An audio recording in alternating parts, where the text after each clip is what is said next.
영어로 theory라는 단어가 있습니다. 이론이나 정리를 뜻하는 단어인데요. 이 단어는 원래 그리스어의 테오레인, 테오리아에서 나온 겁니다. 테오레인은 이제 동사형이고요.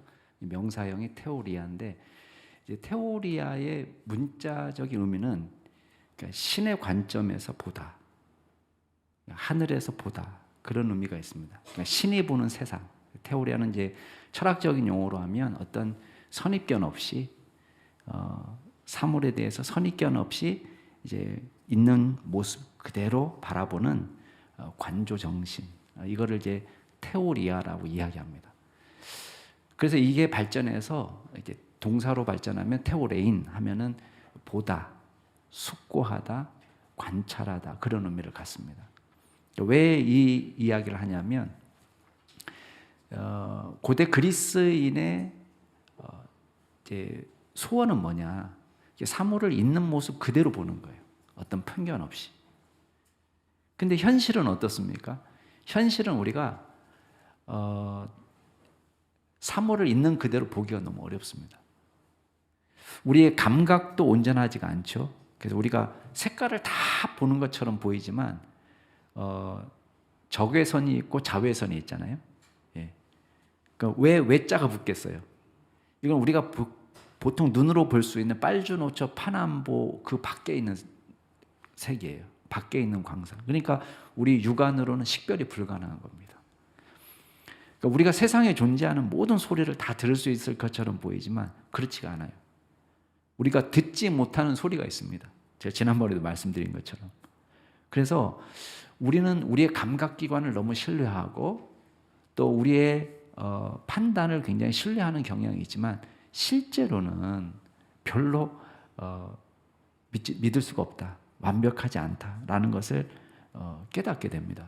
오늘 말씀도 마찬가지죠. 지금 예수님이 오셔서 여러 기적을 행하시는데 그걸 있는 모습 그대로 받아들이지 못하는 거예요. 그래서 오늘 말씀에 보면 예수님의 대적자를 만나게 됩니다. 14절에 보면 말 못하게 하는 귀신을 쫓아내셨다고 그랬잖아요. 이 마태복음에 보면은 이 귀신이 들렸는데 이 사람은 말도 못하고 보지도 못합니다. 두 가지 장애를 다 갖고 있어요. 말도 못하고 보지도 못하고. 얼마나 답답하겠어요?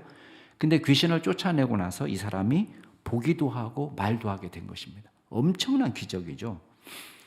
그러면 여러분들은 어떻게 생각하겠습니까? 이 기적을 딱 보고는 야, 이분이야말로 메시아구나, 이렇게 믿음으로 나가야지 정상이잖아요.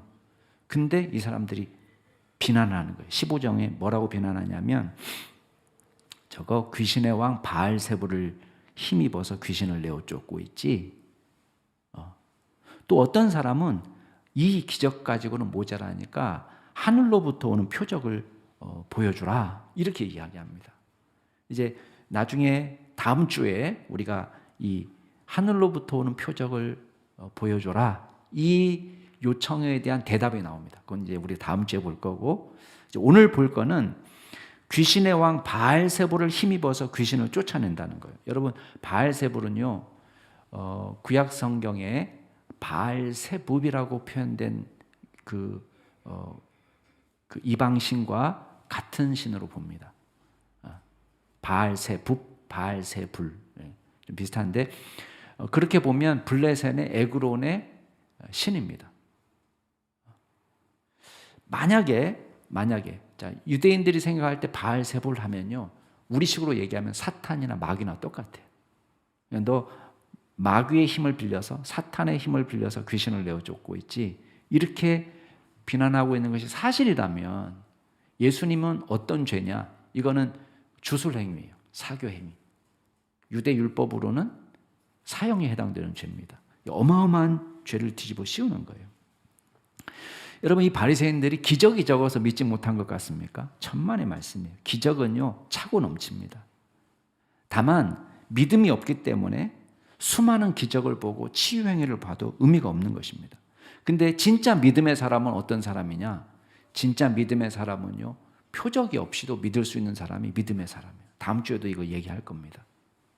성경에 보면은 진짜 믿음의 사람은 표적 때문에 믿는 게 아니고 표적이 없이도 믿었습니다. 예를 들면은 예수님의 십자가에 달려 돌아가셨을 때에 한편에 있던 강도. 그럼 그 강도가 뭘 보고 예수를 믿었습니까? 처음에는 마태복음에 보면 같이 욕하거든요. 강도가 처음부터 예수를 믿은 게 아니에요. 처음에는 욕합니다. 그러나 십자가 위에서 예수님의 말씀을 듣고 예수님의 모습을 듣고 감동이 일어났습니다. 어떤 기적도 보지 않았습니다. 무슨 십자가에서 살아나는 기적? 아닙니다. 부활의 기적? 그런 것도 없습니다. 그러나 예수님의 말씀을 통해서 믿는 거예요. 사도행전에 가면 그 베레아 사람 나오죠. 베레아 사람을 일컬을 때에 어떻게 표현하죠?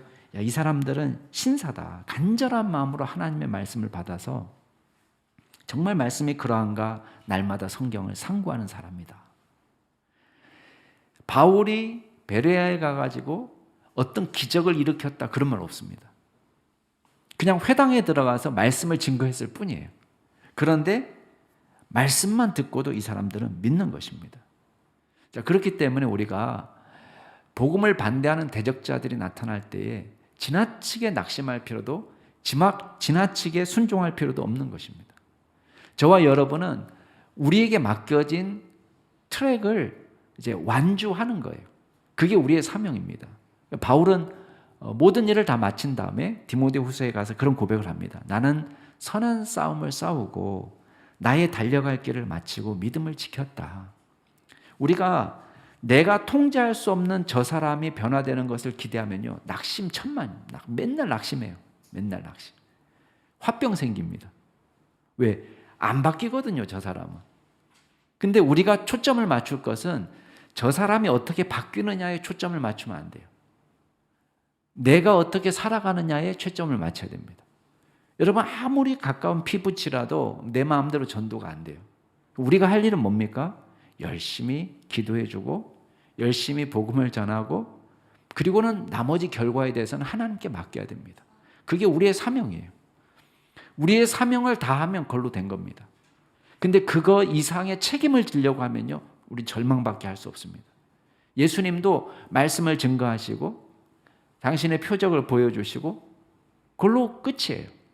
이 사람들이 예수님을 바알세불에 미쳤다, 또 이거 표적 갖고는 모자라다, 더 큰 표적을 보여달라, 이런 사람 꼭 있습니다. 근데 그런 사람 때문에 일하는 게 아닙니다.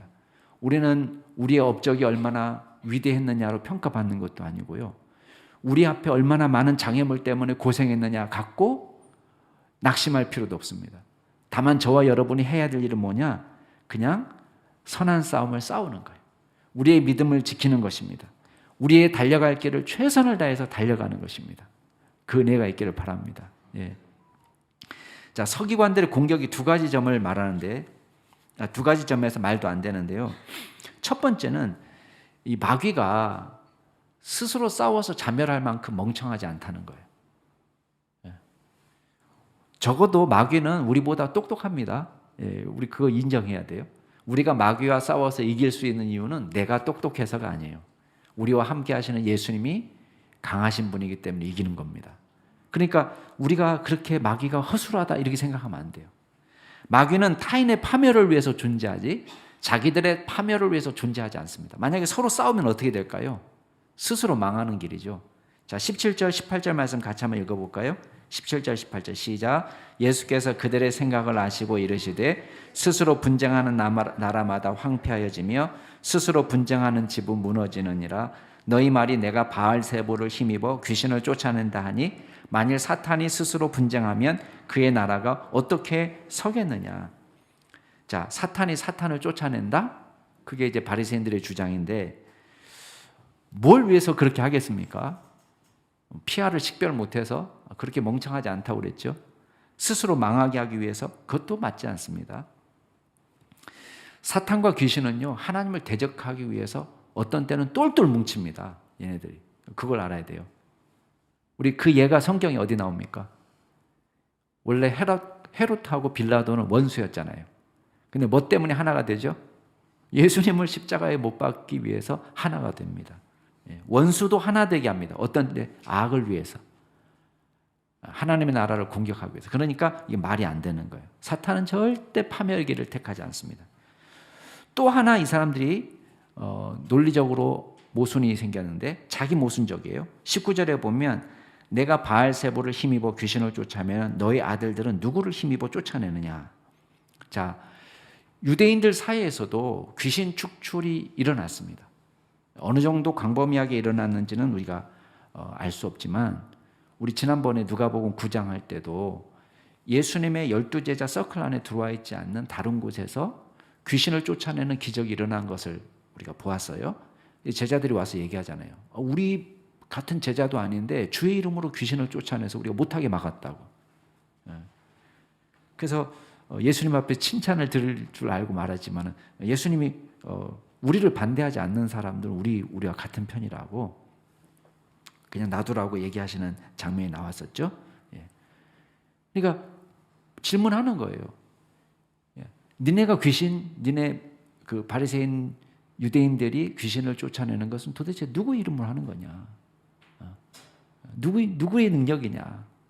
그걸 인정한다면 예수님의 귀신 축출 기사도 인정을 해야 된다라고 말하는 것입니다. 자, 그러면 이제 우리가 중요한 기로에 서 있습니다. 과연 예수님을 통해서 나타나고 있는 이 모든 일, 여러 표적과 기적, 이걸 어떻게 해석해야 되느냐? 그 과제가 남는 거예요. 그 과제가. 자, 여기서 굉장히 중요한 얘기를 하겠습니다. 예수님을 통해서 나타나는 표적과 기적을 어떻게 해석해야 되느냐? 예수님 안에서 하나님의 나라가 시작되었다는 걸 뜻하는 거예요. 예수님을 통해서 하나님의 권능이 나타나고 있고 하나님의 다스림이 나타나고 있다는 것을 보여주는 것입니다. 자, 20절 말씀 같이 한번 읽어보겠습니다. 20절. 자, 시작. 그러나 내가 만일 하나님의 손을 힘입어 귀신을 쫓아낸다면 하나님의 나라가 이미 너희에게 임하였느니라. 예수님의 표적을 보면서 어떻게 해석하느냐에 따라서 달라집니다. 바리새인들의 해석은 바알세보를 힘입어서 저거 귀신을 내쫓고 있다. 이게 바리새인들의 해석입니다. 근데 지금 예수님의 해석은 뭐냐? 하나님의 손가락을 힘입어서. 자, 재미있는 표현이 나왔어요. 여기 하나님의 손이라고 되어 있지만 손가락이에요. 하나님의 손가락. 문자적으로는. 마태복음에는 이것을 하나님의 성령이라고 번역했습니다. 자, 출애굽기 가면 이 똑같은 표현이 나오는데 물론 히브리어로 나와 있는 표현이지만 문자적인 의미는 같습니다. 하나님의 손가락이라는 표현이 나왔는데 우리 개역 개정판에서는 어떻게 번역했냐면 하나님의 권능이라고 번역했습니다. 언제 나타나냐? 10가지 재앙 중에서 세 번째 재앙, 2의 재앙이 나타났을 때에 애굽의 술사들이 그런 고백을 합니다. 이건 하나님의 손가락입니다. 이렇게 얘기해요. 하나님의 손가락입니다. 그럼 뭐예요? 지금 이 재앙은 앞에 나일강을 피로 만드는 거, 또 이제 개구리가 나오는 거, 이거는 술사들이 흉내를 냈어요. 근데 세 번째 재앙부터는 흉내도 낼 수 없는 거예요. 그러니까 이게 하나님의 손가락입니다. 하나님의 권능입니다. 이렇게 말했습니다. 이 비슷한 표현이 출애굽하는 이스라엘 백성들에게 조금 몇 번 나와요. 근데 여러분 보세요. 출애굽은 뭡니까? 애굽에서 종살이하던 이스라엘 백성들이 하나님의 권능으로 자유하게 된 거예요. 마찬가지예요. 지금 이 사건도 어떤 사건입니까? 귀신에 사로잡혀서 종살이하던 병든 사람이 예수님을 만나서 고침을 받았습니다. 그리고 완전히 자유롭게 되었어요. 보지 못하던 사람이 보게 되었습니다. 말을 못하던 사람이 말을 하게 되었습니다. 진정한 자유를 누리게 되었습니다. 자, 하나님께서 다스리시는 세상, 하나님께서 오셔서 주님의 권능이 임하면 나타나는 세상이 어떤 세상이냐? 주 안에서 진정한 행복과 자유를 누리는 세상이 되는 거예요. 이게 하나님 나라가 임한 거예요. 그러니까 예수님께서 지금 하나님의 손가락이 나타나서 귀신을 쫓아내는 것이다. 만약에 예수님께서 하시는 일이 바알세볼이 힘입은 것이 아니라 하나님의 손가락의 권능으로 나타난 일이라면 이미 예수님을 통해서 뭐가 나타나고 있다는 거예요? 하나님의 나라가 나타나고 있다는 거예요. 자, 이걸 비유를 통해서 이렇게 설명합니다. 21절, 22절 같이 읽어볼게요. 시작. 강한 자가 무장을 하고 자기 집을 지킬 때에 그 소유가 안전하되 더 강한 자가 와서 그를 굴복시킬 때에는 그가 믿던 무장을 빼앗고 그의 재물을 나누느니라. 자, 예수님을 통해서 나타난 하나님의 나라를 이렇게 비유합니다. 강한 자가 탁 무장을 해서 소유를 딱 지키고 있어요. 자, 이 강한 자는 누구겠어요? 마귀예요, 마귀. 사탄이 이 말 못하는 또 보지 못하는 이 사람을 탁 잡아놓고 내 거야 라고 얘기하고 있어요. 근데 더 강한 자가 왔다는 거예요. 더 강한 자는 누구예요? 예수님이에요. 예수님이 더 강한 자로 오시니까 어떤 일이 벌어졌어요? 이 강하게 탁 붙잡고 내 거야 라고 하던 이 사람은 무장해제를 당하고 그리고 더 강한 사람한테 굴복하게 되고 쫓겨나게 되니까 더 강한 자가 이 사람을 구원해서 이 전리품을 나누겠다는 것은 뭐냐면 승리의 기쁨을 나누게 됐다는 것을 뜻합니다. 이게 지금 예수님이 이 땅에 오셔서 나타나는 현상이에요. 우리가 한 가지 중요한 진리를 깨닫게 됩니다. 그게 뭡니까? 예수님 편에 섰을 때에 영적 전쟁에서 반드시 이길 수 있다는 거예요. 물론 마귀는 강한 자예요. 그러나 우리는 마귀의 능력을 지나치게 과소평가하는 것도 문제지만 필요 이상 과대평가하는 것도 문제입니다. 예수님께서 당신의 사역을 통해서 성령의 능력을 나타내셨습니다. 성령의 능력을 통해서 어떤 일이 벌어졌습니까? 온전한 치유와 회복이 일어났어요. 하나님 나라의 현존이 일어나게 된 겁니다. 주님의 나라가 임한 거예요.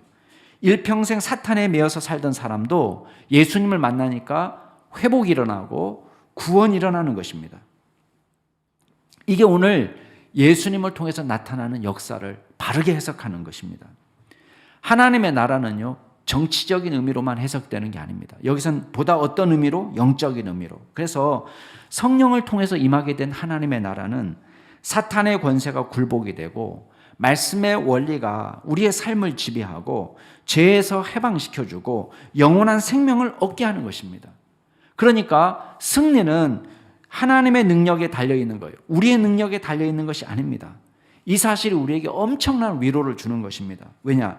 저와 여러분이 겪고 있는 현재의 어려움이 저와 여러분의 구원을 무효시킬 수가 없다는 것입니다. 우리는 때로는 돈이 떨어질 수도 있고요. 건강을 잃어버릴 수도 있습니다. 우리가 하나님의 온전한 통치를 느끼지 못할 때도 있습니다. 때로는 가난이 또 돈 때문에 질병이 우리를 괴롭게 할 때가 있지만 마귀가 우리를 억어하고 우리를 붙잡고 흔드는 것 같은 어려움을 경험할 수도 있습니다. 그렇지만 하나님의 권능이 우리를 능히 구원하시고 넉넉히 이기게 하시는 것입니다. 심지어는 죽음조차도 하나님의 사랑에서 저와 여러분을 끊어낼 수 없는 것입니다. 그렇기 때문에 우리는 이 땅에서 하나님의 나라를 구현하실 수 있는 하나님의 능력을 믿어야 됩니다. 예수님께서 사탄의 권세보다 더 강하신 분이고 사탄을 굴복시키시는 분이라는 사실을 믿어야 합니다. 우리의 인생에서 굴곡이 있습니다. 그렇지만 예수님이 우리의 주인이 되실 때 반드시 구원이 있다는 것을 믿으시기 바랍니다. 이게 하나님의 나라예요. 그렇다면 마지막으로 우리가 생각할 게 있습니다. 여러분, 예수님께서는 저와 여러분에게 그렇기 때문에 믿음을 촉구하세요. 예수님이 보여주신 나라는 진정 하나님 안에서 회복된 나라예요. 그러면 우리에게 남은 과제가 있습니다. 그건 뭐냐? 어느 편에 서느냐예요. 어느 편에 서느냐. 자, 23절 같이 한번 읽어볼까요? 23절 시작. 나와 함께하지 아니하는 자는 나를 반대하는 자요, 나와 함께 모으지 아니하는 자는 해치는 자니라. 자, 되게 적극적이죠. 하나님께서는 적극적으로 하나님 나라 운동에 동참하기를 바라세요. 자, 중립지대가 있습니까? 중립지대는 존재하지 않습니다.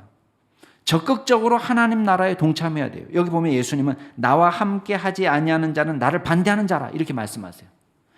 나와 함께 모으지 아니하는 자는, 지금 선한 목자로서 예수님께서 양들을 모으고 계세요. 근데 양들을 모으시는데 우리가 예수님과 함께 모으지 않으면, 그 사역에 함께 동참하지 않으면 어떤 사람이냐? 그 양들을 해치는 사람이라는 거예요. 흩어버리는 사람. 예수님이 어떻게 일하시느냐 가만히 구경만 하는 사람은, 관망만 하는 사람은 오히려 예수님의 반대편에 선 사람이라고 얘기하는 거예요. 중립지대가 있을 수가 없습니다. 오늘까지 우리 베이징 올림픽 진행하고 있는데요. 간혹 올림픽 출전을 위해서 우리가 국적을 바꾸는 사람을 보게 됩니다. 그렇죠? 귀하는 사람을 보게 됩니다. 근데 이 사람들이 보세요. 그들에겐 단순히 나는 대한민국 편이냐 러시아 편이냐, 대한민국 편이냐 중국 편이냐, 이 문제가 간단한 것이 아닙니다.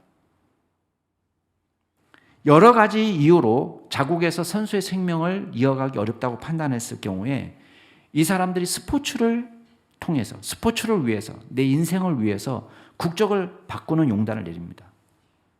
여러분, 한 번밖에 살 수 없는 인생인데 자신의 전 존재를 걸고 내가 평생 이거를 위해서 살았어요. 이 운동을 위해서 열심히 살았어요. 내 인생이 걸린 문제예요. 그래서 우리가 당사자가 아니기 때문에 그 사람이 왜 나라를 바꾸냐, 이 문제 갖고 가타부타 말한다는 것이 굉장히 조심스럽습니다. 또 운동뿐입니까? 우리는 여러 가지 이유로 나라를 바꿉니다. 이민을 가잖아요. 그죠? 그래서 그 나라 시민이 됩니다. 교육을 위해서, 내지는 사업을 위해서 여러 가지 이유로 나라를 바꿉니다. 이게 쉽지 않은 결정입니다. 왜냐? 여러분, 선수 생명이 짧고 또 요 교육을 시키는 기간은, 아이를 위해서, 우리 아이를 교육시키는 기간은 짧거든요. 근데 그 짧은 기간을 위해서 나머지 긴 세월을 낯선 곳에서, 낯선 언어에, 낯선 문화에 적응하면서 그 나라의 이방인으로 평생 살아도 좋다, 이런 결정을 내리는 것입니다. 근데 이것도 쉬운 결정은 아니에요. 엄청난 용단입니다. 근데요, 나라를 바꾸는 거는 그래도요, 죽고 사는 문제 아닙니다. 그렇죠? 나라 바꾼다고 죽습니까? 나라 바꾸는 거는 죽고 사는 문제는 아닙니다. 근데 예수님 편이냐 아니냐, 이거는 다른 문제예요. 이거는 생명이냐 심판이냐의 문제입니다. 굉장히 중요한 문제입니다. 사람들이 이런 질문합니다. 목사님, 그래도 적극적으로 하나님 나라 운동에 동참하지 않는다고 하나님 나라 적대자라고 말하는 건 너무 심하지 않습니까? 물론 언뜻 생각하면 너무 심한 거 아닌가 이렇게 생각할 수 있습니다. 그러나요, 잘 생각해 보세요. 우리는 중립지대로 살아갈 수가 없습니다. 제가 목사의 예를 한번 들어보겠습니다. 제가 목사로 살게 됩니다. 여러분, 원튼 원치 않든 꼬박꼬박 주일마다 강단이 돌아옵니다. 그래서 설교해야 돼요. 올라가서 설교해야 됩니다. 목사의 게으름과 나태함이 강단에서 나타날 수 있습니다. 제가 열심으로 주님의 편에 서지 않으면 하나님의 말씀이 현저히 훼손되는 일이 일어날 수 있습니다. 주님의 말씀을 말씀 그대로 증거하지 못하고 신변잡기적인 이야기로 끝을 낼 수도 있습니다. 적극적으로 제가 주님의 편에 서지 못했을 때에 어떤 일이 벌어질까요?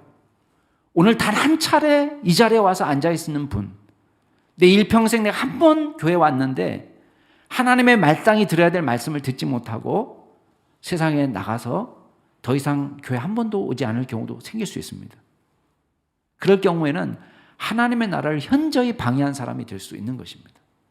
이게 어디 목사만의 일이겠습니까? 안 그렇습니다. 여러분, 우리가 교사로 일을 할 때도, 순장으로 일을 할 때도, 부순장으로 일을 할 때도 이런 비슷한 일은 계속 경험합니다. 여러분이 오늘 만나는 사람이 여러분을 마지막으로 만나는 날일 수도 있습니다. 우리가 마땅히 이 사람에게 보여줘야 될 빛과 소금의 모습을 보여주지 못할 때, 적극적으로 주님의 편에 서지 못할 때에 우리를 통해서는 하나님을 반대하는 역사도 나타날 수 있다는 것입니다.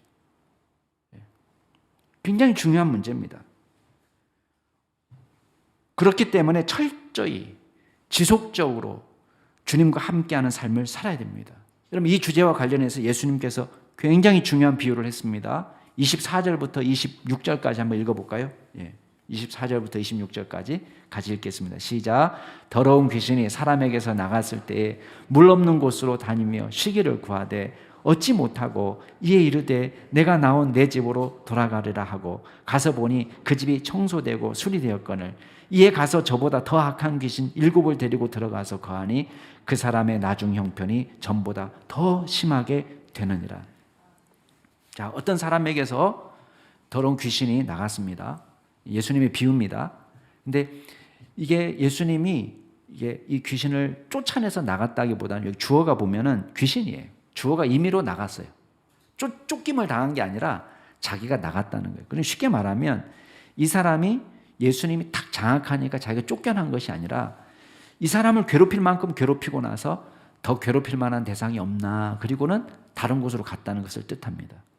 그런데 이 사람을 나와서, 이 사람이 아니, 귀신이 이 사람을 떠나가지고 더 괴롭힐 만한 인간이 있나 해서 찾아봤는데 마땅한 대상을 찾지 못했습니다. 이걸 뭐라고 표현했냐면 물 없는 곳으로 다니며 쉬기를 구하되 얻지 못했다 그랬습니다. 예, 뭐 문자적으로 귀신이 물 있는 곳을 좋아한다 그런 뜻은 아닙니다. 예, 물 없는 곳이라는 것은 생명의 근원이잖아요, 물이. 그러니까 귀신이 좀 이렇게 영양가 있는 사람을 찾지 못한 거예요. 그래서 귀신이 지금 목마르고 갈증나고 좀 배고픈 상태를 뜻하는 표현입니다. 마땅히 사람이 없네. 내가 탁 장악해가지고 이게 요리할 만한 인간이 마땅히 보이지 않네. 그리고는 어떤 일이 벌어졌냐면 이 사람이 다시 결심했어요. 내가 나온 내 집으로 돌아가겠다. 자, 24절에 보니까 내가 나온 내 집으로 돌아간다. 이 사람을 지금 뭐라고 부르고 있죠? 내 집이라고 부르고 있어요, 여전히. 내 집. 예. 등골이 오싹하죠. 귀신이 여긴 내 집이야. 이렇게 지금 부르고 있는 거예요. 와서 봤더니 어이구야, 집이 깨끗하게 청소가 됐어요. 예전보다 더 살기 좋은 집이 됐습니다. 인테리어 공사도 잘하고 그냥 너무 살기 좋은 집으로 바뀐 거예요. 그래서 이 귀신이 얼씨구나 그러면서 야, 혼자만 살기는 너무 아깝다 그러면서 귀신 7을, 그보다 더 악한 귀신 7을 데리고 들어왔다는 거예요. 물론 7이라는 것이요, 숫자적으로 7을 뜻할 수도 있습니다. 그렇지만 유대인들이 탁 들을 때는 7이라는 숫자는 어떤 숫자예요? 완전수예요, 완전수. 그러니까 쉽게 말하면 귀신 충만인 거예요. 여기 완전수, 귀신 충만. 이 사람을 완전히 장악하기에 충분히 많은 완전한 수. 자기까지 포함하면 8이죠, 8. 100% 이 사람을 완전하게 장악할 수 있는 그런 충분한 귀신들이 왔다는 거예요.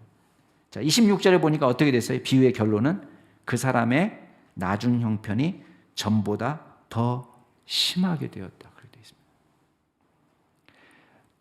마태복음의 병행 구절에는 어떤 말이 추가되냐면 예수님 한마디 더 추가했어요. 이 악한 세대가 또한 이렇게 될 거다. 이 악한 세대는 뭐예요?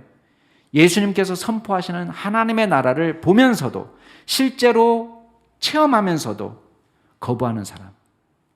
이 악한 세대예요.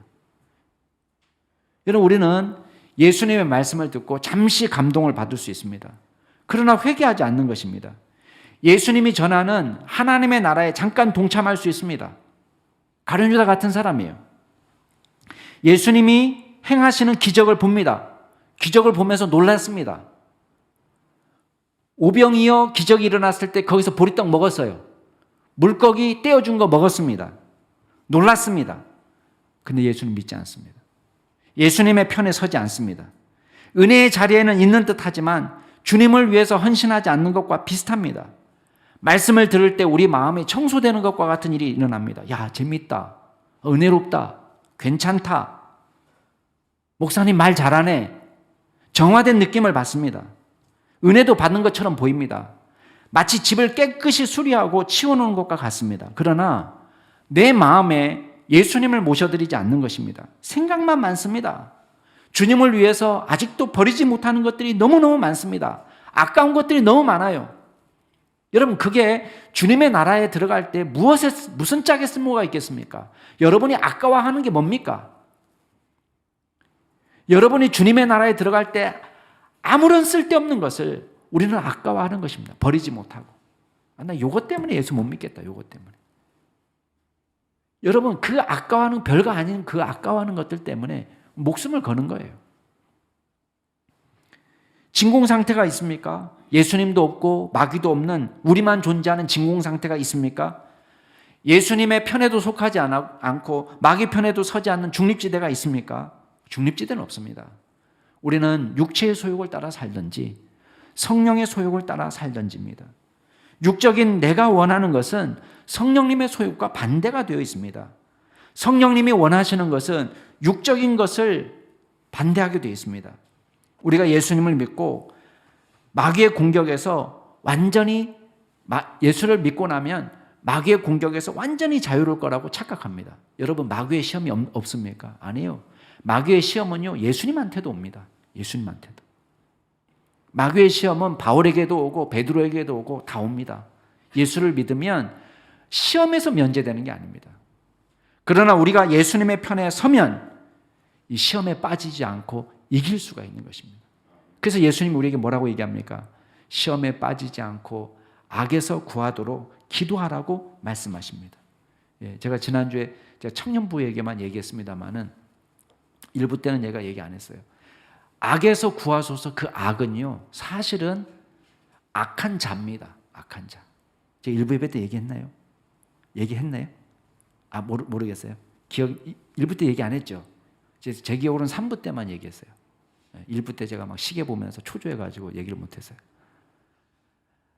악에서 구하소서는요, 악한 죄들에서 구하소서가 아니에요. 그 악한 자에게서라고 번역해야 돼요. 왜? 남성명사거든요. 남성명사. 호포네로스입니다. 그 악한 자, 악한 놈, 마귀에게서 우리를 건져달라, 그 뜻이에요. 오늘날 마귀는 완전히 멸하여진 게 아닙니다. 여전히 우리를 미혹합니다. 그렇기 때문에 근신하라, 깨어라, 너희 대적 마귀가 우는 사자같이 두루다니며 삼킬 자를 찾나니 너희는 믿음을 굳건하게 하여 그를 대적하라. 이는 세상에 있는 너희 형제들도 동일한 고난을 당하는 줄 알미라. 여러분, 신앙에 있어서는 자신할 수 있는 사람이 없습니다. 4년 전 메달리스트가 베이징에서도 메달을 따는 게 아닙니다. 소치 올림픽 메달리스트가 따로 있고 베이징 올림픽이 따로 있습니다. 쉽게 말하면 어제의 승리자가 곧 오늘의 승리자는 아닙니다. 저와 여러분의 신앙생활도 마찬가지입니다. 선줄로 생각하는 사람은 넘어질까 조심해라. 주님의 은혜가 저와 여러분에게 늘 있어야 됩니다. 여러분, 제자훈련을 제가 열심히 시키지만 제자훈련은 완성이 아닙니다. 제자훈련은 어떻게 시험을 이기는지를 가르쳐주는 것입니다. 어떻게 말씀을 읽고 어떻게 묵상하고 어떻게 기도하고 어떻게 하루를 살아야 되는지, 어떻게 전도하는 삶을 사는지, 시험을 이기는 삶을 어떻게 사는지, 그걸 배우는 것입니다. 우리에게 남은 과제는 뭡니까? 철저히 예수님 편에서 살아가는 것입니다. 사랑하는 우리 남양주 중심교회 성도 여러분, 중립지대는 없습니다. 예수님을 여러분의 주인으로 모셔드리십시오. 말씀을 믿고 온전히 복종하십시오. 그래야 할 때 우리를 통해서 하나님의 나라가 나타나게 될 줄로 믿습니다.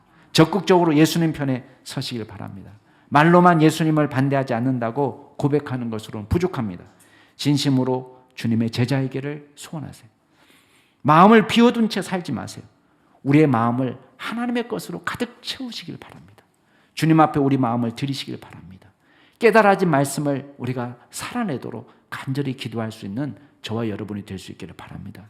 이 시간 같이 한번 통성으로 기도하겠습니다. 이 시간 기도할 때에 여러분, 마귀 나라에서 우리가 어떤 존재입니까? 슬슬 마귀가 돌아다니다가 어이구 내 집이구나, 소재되고 깨끗하게 되었구나, 살기 좋은 곳이 되었구나, 마귀가 만만하게 기웃거릴 수 있는 존재입니까? 안 됩니다. 여러분, 우리 마음을 온전히 주님의 나라에 드리고 주님 앞에 철저히 설 수 있는 믿음의 종으로 살겠습니다. 마귀가 기웃거릴 수 있는 사람이 되지 않고 주님의 제자로 살겠습니다. 이 시간 같이 한번 통성으로 기도하시겠습니다. 아버지 하나님, 주님께서 우리를 기억하여 주시고 이 아침에 불러주시는 은혜 감사합니다. 아버지 하나님, 이 땅에서 살아가는 동안에 하나님, 마귀가 우리를 기웃거리는 내 집으로 삼지 않도록 도와주시옵소서. 우리가 온전히 우리의 마음을 주님께 드려서 주님 앞에 서는 자들이 되게 도와주옵소서. 철저히 주님 편에 서는 자가 되게 하여 주옵소서. 주님께서 온전히 저희들을 다스려 주실 때에 우리를 통하여 주님의 나라가 이루어지게 하여 주시고 하나님의 통치가 나타날 수 있도록 도와주시옵소서. 주여, 만만한 귀신이 만만하게 넘볼 수 있는 존재가 아니라 예수 그리스도의 사람으로 주님 예수 그리스도의 놀라운 능력으로 채워지는 귀한 종이 될 수 있도록 도와주시옵소서. 그리하여 철저히 주님의 종으로 제자로 살아서 하나님을 기쁘시게 드리는 믿음의 종이 될 수 있도록 주여 인도하여 주시옵소서. 주님, 말씀이 우리를 지배하게 하시며 주님, 우리가 기도하는 삶이 우리의 삶이 되게 하여 주시고 하나님 앞에 엎드려 간구하고 주님의 음성을 듣고 주님의 말씀을 사모하며 나아가고 주의 뜻을 쫓아 살기를 기뻐하는 믿음의 종이 될 수 있도록 주님 인도하여 주시옵소서. 그리하여 주님, 우리를 통하여 주님의 놀라운 나라가 이루어지게 하여 주시고 우리를 통하여 하나님의 통치가 나타나는 기적의 역사가 나타나게 하여 주시고 주님, 우리 모든 믿음의 성도님들이 뜨겁게 주님을 사랑하고 주님 앞에 엎드리는 귀한 종들이 다 될 수 있도록 주님께서 역사하여 주시옵소서. 하나님이 남양주 충신교회를 주님께서 불쌍히 여겨주셔서 이곳에 속한 모든 믿음의 종들이 성령의 소욕을 쫓아 살아가는 귀한 종들이 다 되게 하여 주시옵소서.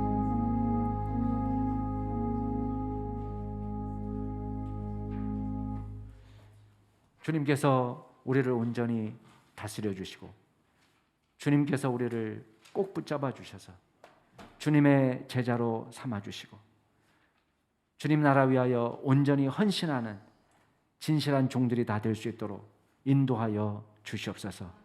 우리가 마음이 비어있는 채 두는 것이 아니라 예수 그리스도의 권능으로 가득가득 채워서 주님이 우리의 삶을 다스리시고 통치하심으로 주님의 신실한 종으로 살리에 도와주시옵소서. 감사드리며 모든 말씀 예수 그리스도의 이름으로 기도드렸습니다. 아멘.